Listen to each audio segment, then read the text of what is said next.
Bon, j'ai regardé un film, en fait deux, qui en font un.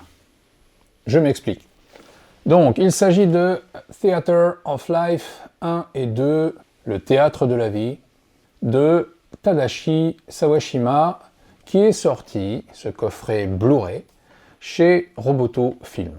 En regardant les bonus, qui sont vraiment très intéressants, et surtout la présentation de Clément Roger des deux films, j'ai appris que, en fait, ces deux films sont les premiers d'un genre, le film de Yakuza chevaleresque. En regardant ce bonus, j'ai compris, en me rappelant de tous les autres films de Yakuza dans le même genre, que tous ces films se terminaient de la même manière.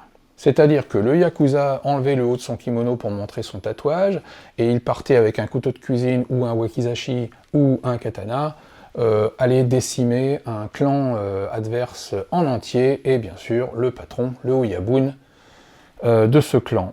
Mais souvent, il savait qu'il allait mourir, parce que c'était quand même une espèce d'expédition punitive et suicidaire.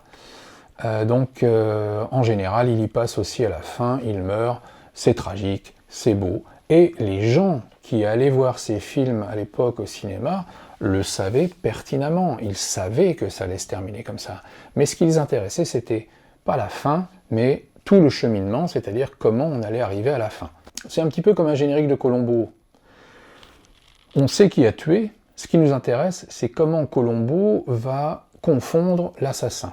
Ou n'importe quelle romance américaine, tous les films de romance américaine sont construits de la même manière. Deux personnes qui ne se connaissent pas se rencontrent, elles ne s'aiment pas forcément au début, mais elles vont se séduire, et à peu près à 1 heure du film, il va y avoir le bisou. S'il n'y a pas de bisou à 1 heure, les gens décrochent. À 15 minutes avant la fin, eh bien, les protagonistes vont se séparer et se détester, pour une raison quelconque, et 2 minutes avant la fin, ils vont se rabibocher.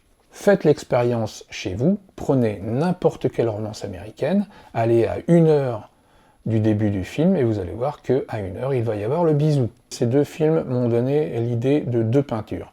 Dans le premier film, il y a le héros, un yakuza, qui est en train de regarder la mer, l'air pensif. Et en fait, il est en train d'avoir son combat intérieur. Il réfléchit parce qu'il est partagé entre l'amour qu'il a pour Otoyo, sa femme, et le fait qu'ils doivent suivre son code d'honneur du yakuza. Cette scène, finalement, résume le film. Ce yakuza qui est seul, au milieu des rochers, les vagues qui viennent s'écraser sur les rochers. J'ai longtemps hésité sur comment graphiquement j'allais réaliser les vagues, et puis du coup j'ai opté pour une représentation un petit peu genre Okusai. Je l'ai réalisé sur du papier de riz, un peu brun, un peu spécial, qui est un petit peu plus épais que le papier de riz habituel, et qui permet de faire moins d'ondulation.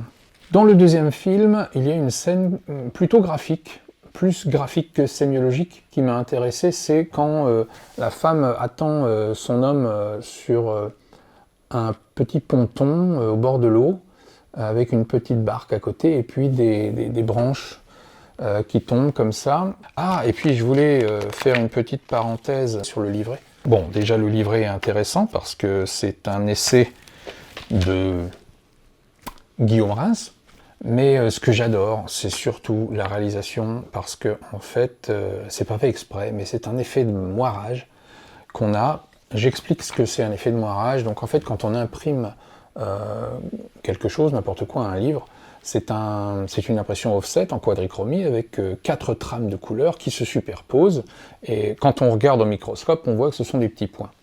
Et si on scanne une impression offset et qu'on la réimprime, eh bien on va donc la réimprimer encore avec une autre trame, et ces deux trames-là, la trame originale et la nouvelle trame, en général vont pas très bien se superposer et vont créer cet effet de petits points, de moirage.